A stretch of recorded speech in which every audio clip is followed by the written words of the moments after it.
کہ ایک حدیث میں آتا ہے اذا صبح بالصلاۃ فتحت ابواب السماء واستجیبت دعا، جب اقامت ہوتی ہے تو اللہ آسمان کے دروازے کھول دیتا ہے، اور یہ جو اقامت کا وقت ہوتا ہے اس وقت جو دعا مانگو اللہ وہ دعا پوری فرما دیتا ہے۔ اور حضرت انس رضی اللہ تعالی عنہ سے روایت ہے کہ اقامت اور اذان کے درمیان کا جو وقفہ ہوتا ہے، اس وقفے میں جو بھی دعا مانگی جائے اللہ تعالیٰ اس دعا کو قبول فرماتا ہے، رد نہیں کرتا، بلکہ حضور نے ارشاد فرمایا کہ اس وقت اللہ سے دعا مانگ لیا کرو۔ صحابہ نے عرض کی حضور پھر کون سی دعا مانگیں؟ اس وقت، اس اہم وقت میں ہم اللہ سے کون سی دعا مانگیں؟ حضور نے فرمایا صلی اللہ العافیت فی الدنیا والآخرہ، اللہ سے دنیا اور آخرت دونوں جہاں کی بہتری اور عافیت طلب کر دیا کرو، یعنی دنیا بھی ٹھیک ہو جائے آخرت بھی ٹھیک ہو جائے، مومن دونوں جہانوں کا طلبگار ہے۔ ایک صحابی کو دیکھا سخت کمزور ہے، فرمایا تمہاری یہ حالت کیا ہوئی؟ عرض کی حضور میں نے اللہ سے دعا مانگی کہ جو دکھ تکلیفیں میرے مقدر کی ہیں وہ آخرت میں نہ آئیں، دنیا پہ ہی آ جائیں، اور میں دنیا پہ سارے دکھ اور عذاب اور مصیبتیں جھیل لوں تاکہ میری آخرت صاف ہو جائے۔ بظاہر یہ بڑی ایک ایسی بات تھی جس پہ داد دی جاتی کہ اس نے آخرت کو اختیار کیا، لیکن حضور اس بات پر خوش نہیں ہوئے۔ فرمایا تو نے یہ کیوں کہا ہے کہ میرے حصے کی جو تکلیفیں ہیں وہ دنیا پہ ہی آ جائیں آخرت میں نہ آئے؟ تو نے یہ کیوں نہیں کہا ربنا آتنا فی الدنیا حسنۃ وفی الآخرۃ حسنۃ، اے اللہ مجھے دنیا میں بھی بہتریاں دے دے آخرت میں بھی بہتریاں دے۔ جو مومن ہے وہ دونوں جہاں کی بہتریاں چاہتا ہے، یہ نہیں ہے کہ دنیا کے اوپر پستے رہیں، ہم دنیا کے اوپر پسنے کے لیے نہیں آئے۔ امت مسلمہ دنیا آخرت دونوں کی طالب ہے اور دونوں کی چاہنے والی، اور اللہ کے خزانے بڑے وسیع ہیں، اس لیے جب اس سے مانگو تو کھل کے مانگو، تم اپنے دامن کو تنگ پاؤ گے، اس کے خزانوں میں کمی نہیں ہے۔ اس لیے اپنے لیے بھی مانگو، اوروں کے لیے بھی مانگو، دنیا بھی مانگو، دین بھی مانگو، آخرت بھی مانگو۔ تو عرض کی کہ حضور اذان اور اقامت کے درمیان اللہ سے کیا مانگے؟ تو فرمایا صلی اللہ العافیت فی الدنیا والآخرہ، اللہ سے دنیا اور آخرت کی عافیت طلب کرو۔ تو یہ قبولیت کے لمحے ہیں جہاں جو دعا کی جائے اللہ اس دعا کو مستجاب فرماتا ہے۔ بلکہ نماز تو آگے آتی، جب انسان وضو کے لیے اپنے چلو میں پانی لیتا ہے تو اللہ تعالیٰ اس کے چلو میں پانی لیتے ہی اس کے گناہوں کو معاف فرماتے ہیں۔ حضرت عثمان بن عفان رضی اللہ تعالی عنہ، آپ ایک جگہ تشریف لائے اور آپ نے پانی منگوایا، پھر اس کے بعد آپ نے وضو کیا، اور وضو کرتے کرتے آپ مسکرانے لگے۔ جو لوگ پاس کھڑے تھے حضرت عثمان ابن عفان انہیں کہنے لگے کہ تم نے مجھے پوچھا نہیں کہ میں مسکرایا کیوں؟ لوگوں نے کہا اچھا آپ بتائیں کہ آپ کیوں مسکرائے؟ تو حضرت عثمان فرمانے لگے کہ ایک دن میں حضور علیہ السلام کے ساتھ تھا، تو آقا کریم علیہ السلام نے وضو کیا اور یوں مسکرائے، لوگ کھڑے تھے، حضور نے فرمایا الا تسألونی ما اضحکک، تم نے مجھے پوچھا نہیں صحابہ کہ میں مسکرایا کیوں؟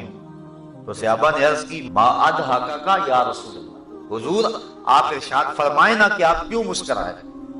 تو حضور نے ارشاد فرمایا ان العبد اذا دعا بوضوء فغسل وجهه حتى الله عنه كل خطيئة اصابها بوجهه واذا غسل ذراعيه كان كذلك واذا طهر قدميه كان كذلك۔ فرمایا جب کوئی شخص وضو کے لیے پانی منگواتا ہے اور پانی منگوا کے اپنے چہرے کو دھوتا ہے، اللہ ہر خطا کو چہرے سے دور کر دیتا ہے، اور اسی طرح جب وہ اپنے بازو دھوتا ہے تو ہاتھوں کے سارے گناہ اللہ تعالیٰ دھو ڈالتا ہے، اور اسی طرح جب وہ اپنے پاؤں کو دھوتا ہے تو اللہ تعالیٰ جل شانہ پاؤں کے سارے گناہوں کو دھو ڈالتا ہے۔ نماز کا فضل و شرف اور اس کی فضیلت وہ تو مسلمہ ہے، نماز سے پہلے جو عمل ہے اللہ اس کی برکتوں سے گناہگار کو جہنم کی آگ سے آزادی بخشتا ہے۔ بلکہ جس جگہ پر نماز پڑھنی ہے اگر اس جگہ کو کوئی شخص اس کی صفائی ستھرائی کرے۔ ایک حدیث کے اندر لفظ ہے کہ اخراج القمامۃ منہا مہور الحور العین، جو شخص مسجد سے کوئی تکلیف دہ چیز، کوڑا کرکٹ یا کوئی گندگی وہاں سے نکال کر کے باہر پھینکے، تو حضور نے فرمایا یہ موٹی آنکھ والی حوروں کا حق مہر ہے۔ یہ جو مسجد کی صفائی کرتے ہیں، علماء نے لکھا ہے کہ مسجد صاف کرنے سے دل صاف ہوتا ہے۔ جو شخص مسجد صاف کرے اس کا دل پاک اور ستھرا ہو جاتا ہے۔ اور یہ مسجد سے جو آپ کوڑا کرکٹ نکال کے باہر پھینکتے ہیں، یہ جنتی حور کا مہر ہے جو آپ ادا کر رہے ہیں۔ اللہ اکبر۔ بلکہ حضور علیہ السلام نے ارشاد فرمایا من بنا للہ مسجدا، جس نے اللہ کے لیے مسجد بنائی، کس لیے یذکر فیہ، تاکہ اس مسجد میں اللہ کا ذکر ہو، فرمایا بنى اللہ لہ بیتا فی الجنہ، اللہ اس کے لیے جنت میں گھر بنا دیتا۔ اور ایک روایت میں ہے کہ جس نے تتر کے گھونسلے کے برابر، یعنی حجم میں تھوڑی جگہ پر مسجد بنائی، علماء نے یہ لکھا ہے، یہ نہ کہو فلاں مسجد چھوٹی ہے یا فلاں مسجد بڑی ہے، یہ نہ کہو، کیونکہ کوئی بھی اللہ کا گھر چھوٹا نہیں ہے، سارے بڑے ہیں۔ یہ کہو فلاں میں نمازی زیادہ آتے ہیں، فلاں میں نمازی تھوڑے آتے ہیں، نمازیوں کی گنجائش کم ہے فلاں میں، اور فلاں میں جو ہے وہ نمازیوں کی گنجائش زیادہ ہے، یہ کہو۔ بعض ہم عموماً ہمارے ہاں روزمرہ یہی ہے، ہم کہتے ہیں وہ چھوٹی سی مسجد، چھوٹی نہیں کہنا چاہیے مسجد کو، جس چیز کا تعلق رب سے ہو جائے پھر وہ چھوٹی نہیں رہتی، وہ بڑی ہو جاتی۔ اس لیے اس مزاج کو بدلنے کی ضرورت ہے۔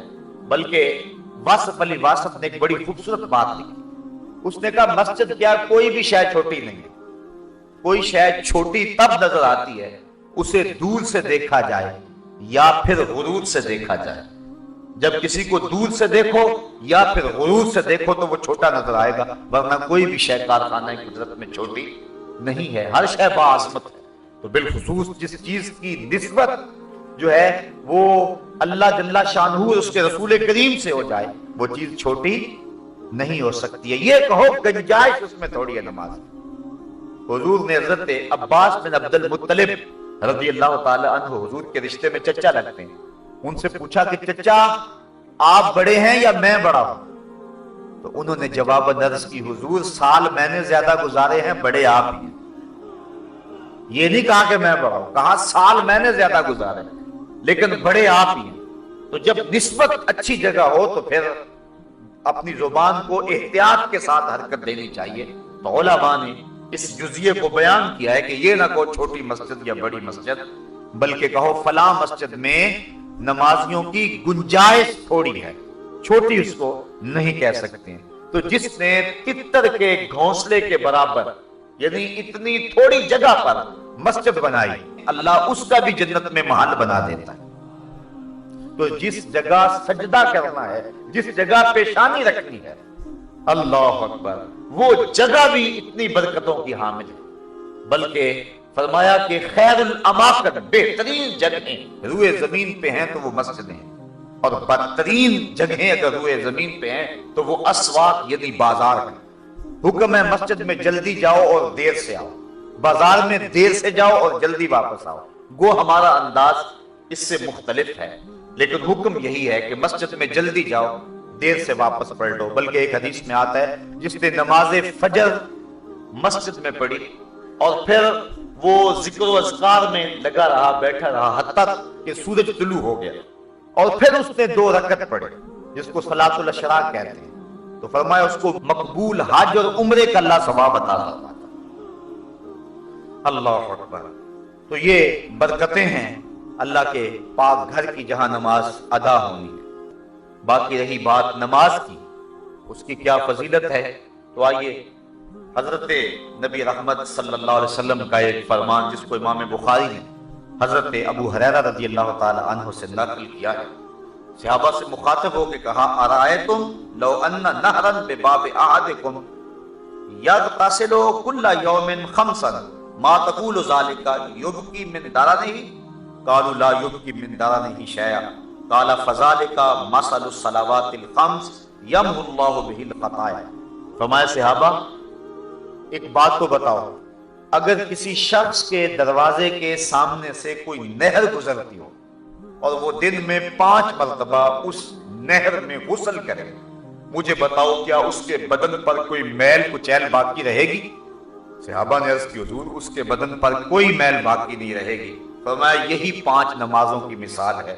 جو شخص 5 گانا نماز پڑھتا ہے اس کے بدن پر گناہوں کا کوئی میل باقی نہیں رہتا۔ اللہ تعالیٰ گناہوں کو دھو دیتا ہے جس شخص نے 5 گانا نماز کا مزاج بنا لیا۔ صحابہ فرماتے ہیں، اور یہ بھی حضرت امام بخاری نے حضرت عبداللہ رضی اللہ تعالیٰ عنہ سے روایت نقل کی ہے کہ حضور سے سوال کیا گیا ای العمل احب الی اللہ، حضور سب سے زیادہ اللہ کو محبوب عمل کون سا ہے؟ یعنی کون سا وہ عمل ہے جو اللہ کو سب سے زیادہ محبوب ہے؟ قال الصلاۃ علی وقتہا، فرمایا وقت پہ نماز پڑھنا۔ اولاد بنی آدم کے جتنے بھی اعمال ہیں، اچھے نیک صالح اعمال، ان میں سے اللہ کو سب سے زیادہ محبوب عمل جو ہے وہ وقت پہ نماز پڑھنا ہے۔ ثم ایو، صحابہ نے عرض کی حضور پھر اس کے بعد؟ قال ثم بر الوالدین، پھر والدین کے ساتھ حسن سلوک کرنا۔ نماز کے بعد سب سے زیادہ اہمیت والدین کے ساتھ حسن سلوک کی ہے۔ آج کل من جملہ قباحتوں میں یہ قباحت بہت زیادہ پائی جا رہی ہے کہ لوگ اپنے والدین کی تعظیم نہیں کرتے، ان کی تذلیل کرتے ہیں۔ حضور نبی رحمت صلی اللہ علیہ وسلم کی خدمت میں ایک شخص حاضر ہوا اور اس نے عرض کی کہ حضور میرا بیٹا اپنی چیزوں کو مجھے ہاتھ نہیں لگانے دیتا۔ تو حضور علیہ السلام نے اس کے بیٹے کو بلایا، پوچھا، اس نے عرض کی حضور اس کو پتہ نہیں ہے تو یہ میری چیزیں خراب کر دیتا ہے۔ امام طبرانی نے موجب میں یہ روایت بیان کی، حضور کی آنکھوں میں آنسو آ گئے اور حضور فرمایا ایک وقت وہ تھا کہ اس کی چیزیں تو خراب کرتا تھا، اس نے تو نہیں کہا تھا کہ یہ میری چیزیں خراب کرتا اور میں ہاتھ نہیں لگانے دوں گا۔ پھر حضور نے وہ تاریخ ساز جملہ ارشاد فرمایا انت و مالک لابیک، فرمایا تو بھی اور تیرا مال بھی تیرے باپ کا ہے۔ یعنی باپ جس طرح چاہے تصرف کر سکتا ہے تو اس کو روک نہیں سکتا ہے۔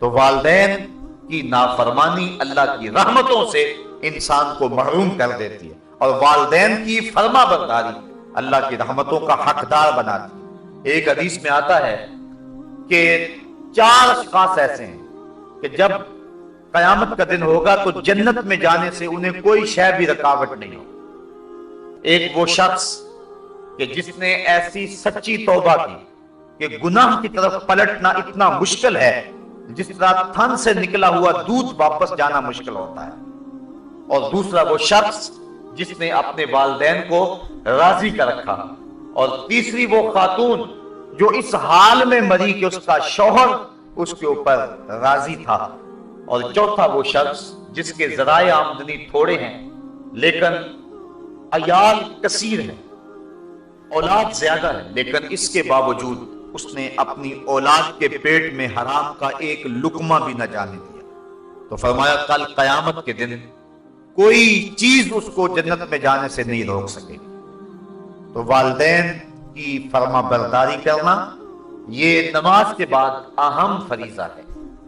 والدین مبتلا ہیں تکلیف میں اور بندہ کہتا ہے کہ میں جہاد پہ جاؤں، حضور نے اس کی حوصلہ شکنی فرمائی، اور وہ بخاری شریف کی روایت، ایک شخص نے اذن جہاد طلب کیا تو فرمایا احی والداک، کیا تیرے والدین زندہ ہیں؟ قال نعم، عرض کی ہاں حضور میرے والدین زندہ ہیں۔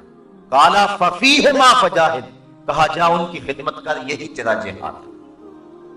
والدین فالج زدہ اور بیٹا تبلیغی چلا کاٹنے گیا ہو، اسلام تو اس کی حوصلہ افزائی نہیں کرتا۔ ماں باپ کو ضرورت ہو اور بیٹا پیر کی چوکھٹ پہ جا کے بیٹھا ہو، اسلام تو اس کی حوصلہ افزائی نہیں کرتا۔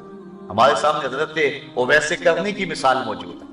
حضور قمیض کے بٹن کھول کھول کے لمبے سانس لیا کرتے تھے اور فرماتے مجھے یمن سے یار کی خوشبو آتی ہے۔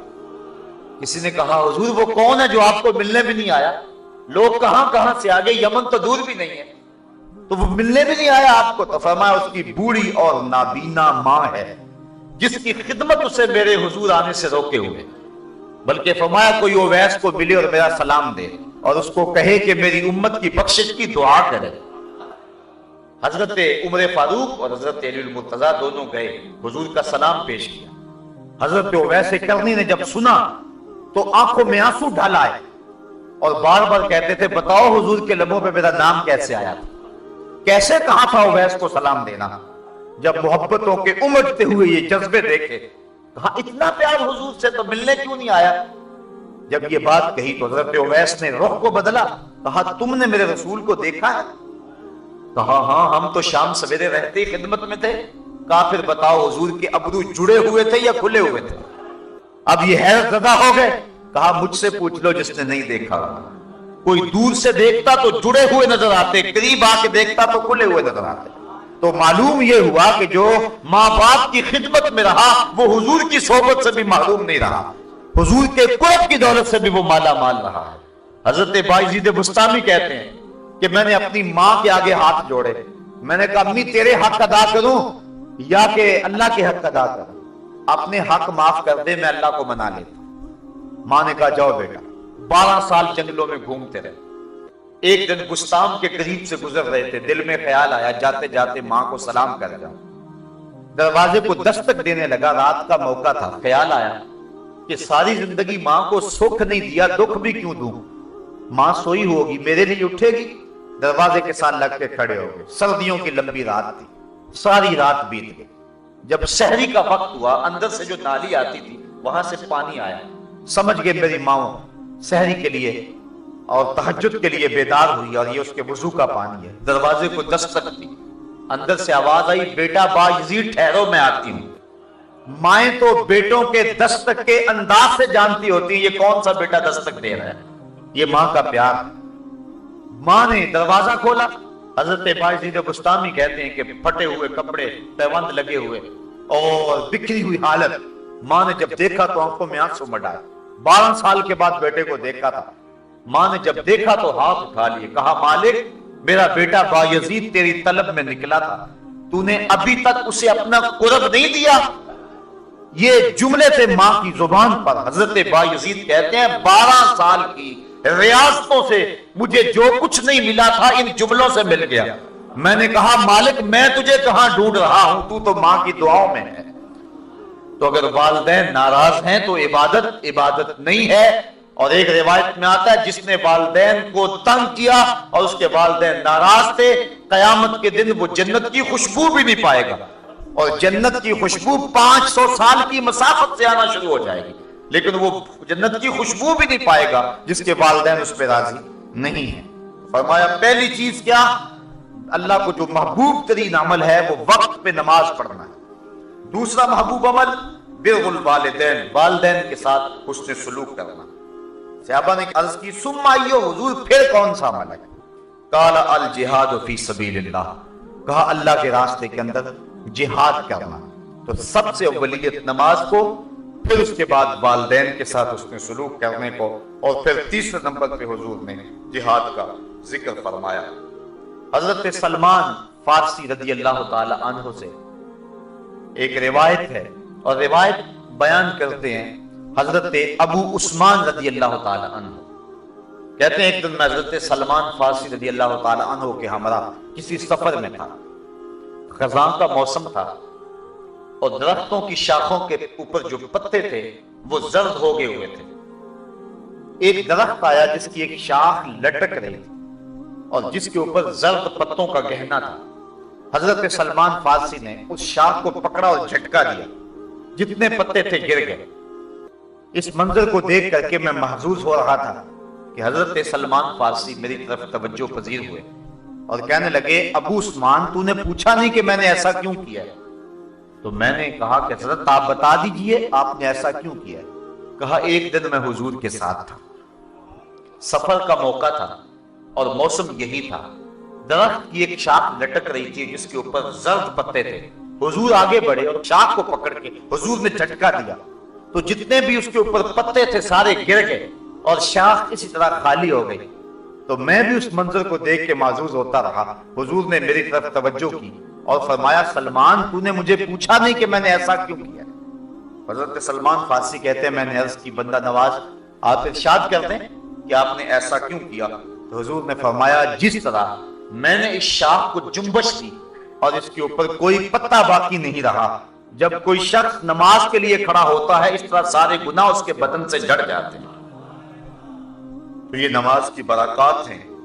حضور نے ارشاد فرمایا مفتاح الجنت الصلاۃ، جنت کی چابی نماز ہے، یعنی چابی کے بغیر تالا نہیں کھلتا۔ تو اگر جنت میں جانے کی آرزو ہے تو پھر نماز کی ادائیگی کا مزاج بنانا ہوگا۔ نماز کی ادائیگی کا مزاج بنا لیں گے تو یہ جنت کو کھولنے والی مفتاح الجنت، جنت کی یہ چابی ہے۔ بلکہ حضور علیہ السلام نے ارشاد فرمایا اول ما یحاسب بہ العبد یوم القیامہ الصلاۃ، قیامت کے دن بندے سے سب سے پہلا سوال نماز کا ہوگا۔ اگر پہلے سوال کے اندر ہی انسان بے بس ہو گیا تو باقی معاملے تو خراب ہو گئے، اور جس نے اس کے جواب کے اندر آسانی پائی اس کے باقی معاملے بھی اللہ ٹھیک فرما دے گا۔ تو قیامت کے دن بندوں سے سب سے پہلا سوال جو ہے وہ نماز کا ہوگا۔ اور میرے اور آپ کے آقا و مولا نے فرمایا حبب الیہ من دنیاکم ثلاث، لوگوں تمہاری دنیا سے مجھے صرف 3 چیزیں پسند ہیں، الطیب والنساء وجعلت قرۃ عینی فی الصلاۃ، خوشبو منکوحہ عورتیں اور میری آنکھوں کی ٹھنڈک نماز میں رکھی گئی۔ حضور نے نماز کو اپنی آنکھوں کی ٹھنڈک قرار دیا۔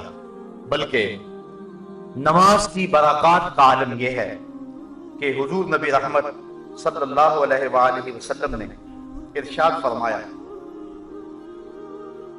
حضرت ربیعہ بن قعب اسلمی رضی اللہ تعالی عنہ حضور کی خدمت میں حاضر تھے اور حضور کی خدمت کیا کرتے تھے۔ تو حضور نے فرمایا سل،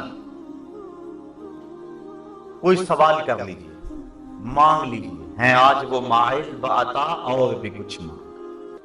اللہ اکبر، سل، مانگ لیجیے۔ تو حضرت ربیعہ نے کیا مانگا؟ حضرت ربیعہ کہتے ہیں فقلت، تو میں نے عرض کی اسألک مرافقتک فی الجنہ، حضور یہاں جس طرح مجھے آپ کا قرب حاصل ہے جنت میں بھی آپ کا قرب نصیب ہو جائے۔ جنت کا لطف تو تبھی نصیب ہوگا کہ اگر آپ کی مرافقت نصیب ہو جائے۔ تو حضور علیہ السلام نے فرمایا او غیر ذالک، یہ تو مل گیا، کچھ اور مانگ لو۔ اللہ اکبر۔ تو میں نے عرض کی فقلت هو ذاک، میں نے کہا حضور بس یہی کہا، جنت میں آپ کا قرب مل جائے تو مجھے اور کیا چاہیے؟ شاید اسی کا نام ہے توہین جستجو، ہو منزل کی تلاش تیرے نقش کفے پا کے بعد۔ اگر آپ کا قرب نصیب ہو جائے تو مجھے اور کسی چیز کی طلب رہتی نہیں ہے، کوئی بھوک ہی نہیں باقی رہتی۔ میں نے کہا بس حضور کافی ہے، ہوا ذاک، بس کافی ہے۔ حضور نے فرمایا فَأَعِنِّي عَلَى نَفْسِكَ بِكَثْرَةِ السُّجُودِ، تو فرمایا کہ کثرت سجود کے ساتھ میری مدد کرنا، یعنی اگر تم جنت جانا چاہتے ہو میں تمہیں وعدہ دیتا ہوں، لیکن یہ نہیں کہ میرے وعدے پر تم جنت کی آرزو میں، جنت کی خواہش میں جو میں نے تم کو وعدہ دیا وہ وعدہ پورا ہوگا، لیکن اس کا یہ مطلب نہیں کہ تم سجدے چھوڑ دو۔ فرمایا اس وعدے کی تکمیل کے لیے تم نے میری کثرت سجود کے ساتھ مدد کرنی۔ تو جنت کی چونکہ چابی ہی نماز ہے، اس لیے حضور نے حضرت ربیعہ کو جنت کی بشارت دینے کے بعد بھی یہ بات کہی کہ کثرت سجود سے تو نے میری مدد کرنی ہے۔ کچھ لوگ حدیث کا پہلا حصہ تو بیان کر دیتے ہیں، اگلا حصہ چھوڑ دیتے ہیں۔ حضور نے وعدہ جنت دیا، لیکن اس کا یہ مطلب نہیں ہے کہ وعدہ جنت کے بعد وہ سجدوں کو چھوڑ دیں۔ حضور نے 10 صحابہ عشرہ مبشرہ کے لیے وعدہ جنت دیا، لیکن اس کے باوجود وہ نماز کے معاملے کے اندر کبھی کسی سستی کا ارتکاب نہیں کیا کرتے تھے، بلکہ وہ بہت زیادہ کثرت کے ساتھ سجدے کرنے والے تھے۔ حضور نبی رحمت صلی اللہ علیہ وآلہ وسلم نے ارشاد فرمایا، اور ایک حدیث سنیے، اس کو روایت حضرت عبداللہ ابن عمر رضی اللہ تعالی عنہ فرماتے ہیں کہ صلینا مع رسول اللہ صلی اللہ علیہ وسلم المغرب، ہم نے حضور کے ساتھ مغرب کی نماز پڑھی، فرجع من رجع وعقب من عقب، کچھ لوگ چلے گئے اور کچھ لوگ مسجد میں ہی بیٹھے رہے۔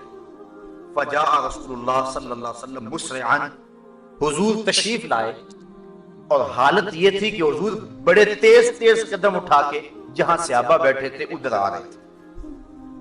اور پھر حضور نے جب صحابہ کو دیکھا، قال ابشروا، فرمایا مبارک ہو، خوشخبری ہو تمہیں،